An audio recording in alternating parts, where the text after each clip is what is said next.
خدا آن ملت را یار بادا، که حفظ دین و آیین کار بادا.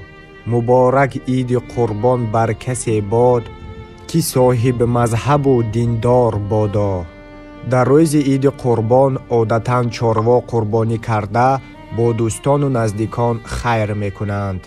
زیاده از 2 میلیون تاجیک که در مهاجرت قرار دارند مجبورند این عید را در غریبی دور از وطن و خویشاوند گذرانند. زیاده از 200 مهاجران روسیه از دهه خواجه اعلی جمع آمده با لطف 5 حاجیان سخاوتمند این عید را جشن گرفتند. کنار هم جمع آمده بعد نماز عید چاروا قربانی کردند. سر یک دسترخوان با رسم و عادت مهمان نوازانه تاجیکانه عید را گذراندند.